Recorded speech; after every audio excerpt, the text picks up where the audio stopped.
All right, now we're in amp land. Let's kind of talk about just the basic signal flow of it. Well, I'll tell you first of all, his basic sound on stage is based on 4 different sends, which is a basic dirty sound, which is probably 80% of the time, a clean sound, a talk box amp send, and an acoustic DI send. And that's what is basically ingrained in this system. But as far as the signal flow, really coming out of the Shure wireless into our RJM switcher, Okay. out of the switcher, it goes into a MXR graphic EQ, which is basically to help get rid of some of the high end of the wireless. Oh, okay. Out of that, it basically it'll go into a noise gate, get rid of some of that front end hiss of the wireless, and from there it'll go into the rack mount wah system. And this is all in front of everything. Okay. After that, it'll go back into the bottom RJM, which has all the instant access ins and outs. So basically, whatever effects are all on those sends on that. After that, it comes out of that and it comes back up to the other RJM where all the sends for the amps and the DI send out of. And it goes basically, the dirty sound is basically right now it's 2 redundant mono amps running together. And that's actually just these cranked Marshalls are providing that dirt sound. That's right. That's right. Yeah, great. And they're feeding 2 separate isolation boxes down underneath the stage. Okay, so ISO like 412 cabs? 412s in boxes. Oh, okay. In long isolated boxes, Wow. mic'd up. So you've got a full Marshall 412 down there, boxed up. Yeah, we've got 4 boxes down there. Wow, that's amazing. So how big are those boxes? they're 6 feet long by 3 feet. Wow, 3 by that's 3 by a 6. lot of real estate. Okay, yeah. So that's the dirty sound, which, like I said, is 75-80% of the time. Yeah, and which are they? Is that the JCM? This is basically these are actually the vintage Jubilees from 1987. Actually, these were on the great. Appetite for Destruction tour. How cool! And Those amps have yeah, been with these- you this whole time. That's Yes, great. they were retired for some time, and we brought them out of retirement for this tour. This is actually a reissue of that model, which is a 2555. There's a reissue slash signature model. Which Great. basically is voiced the same as these Jubilees. Sure. Okay. Cool. And those all have EL34 output tubes. And as far as the clean sound goes, we have some more vintage Jubilees we use.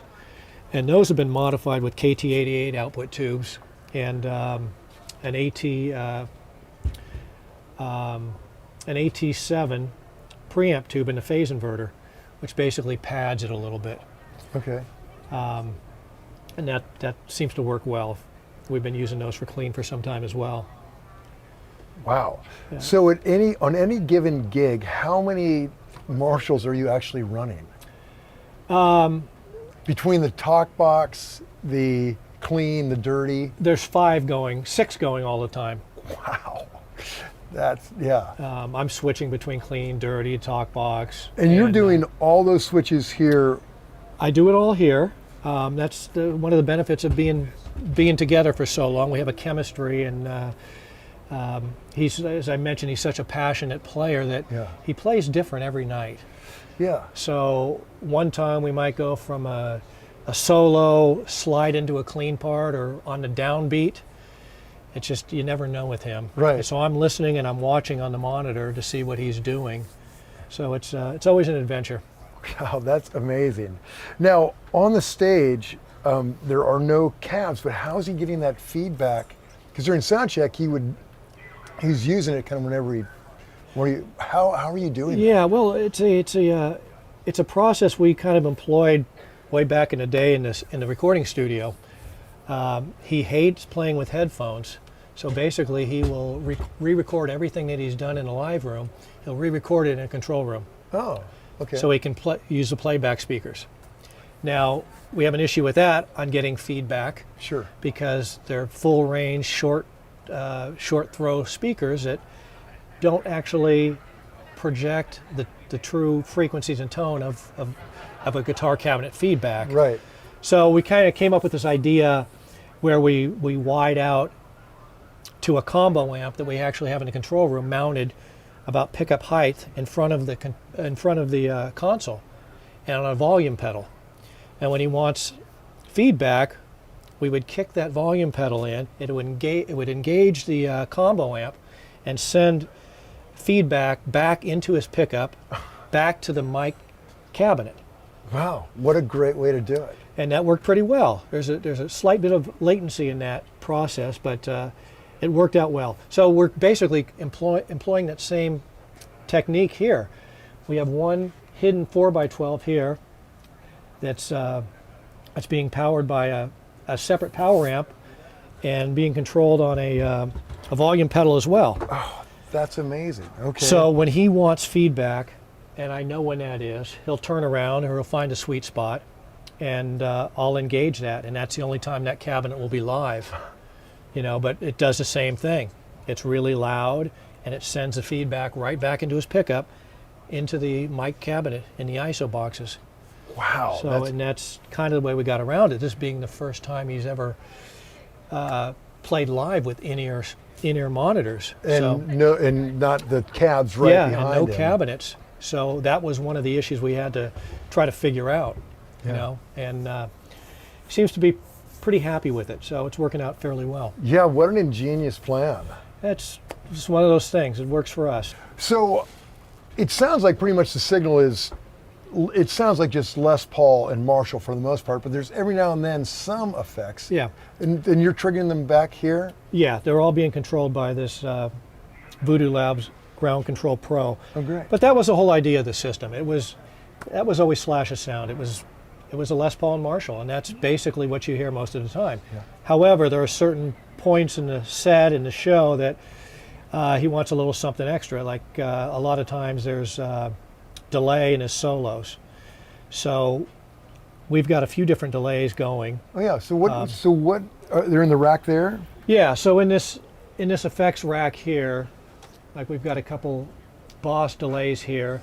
These two are actually in the effects loop of these two heads, in the effects loop, as well as these line drivers that I can activate for a cleaner boost.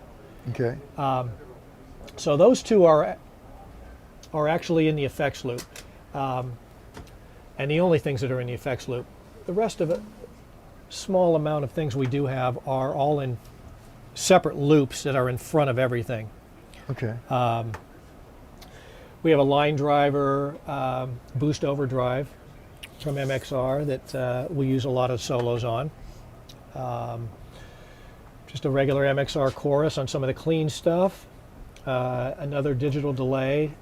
This one is set. This one basically is the beginning of Welcome to the Jungle. We have an MXR octave fuzz that's used pretty much right now. It's just used on part of the solo of Paradise City. Oh, okay. Cool. So stuff just really comes in and out. Yeah. Yeah, subtle little bits here Yeah. and there, but for the most part, it's just that. He uses the wah quite a bit. And then a couple other older Line 6 kind of utility pieces, but I use this Mod Pro for flanger on one song. And the Echo Pro has got a couple delay settings for a couple things here or there. So it's just a few things that come in and come out. Sure. But like I said, the beauty of the system and the whole idea was to have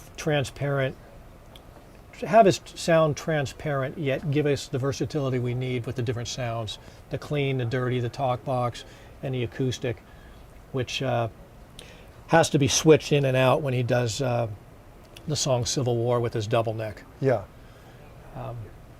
So that's really the bulk of it there.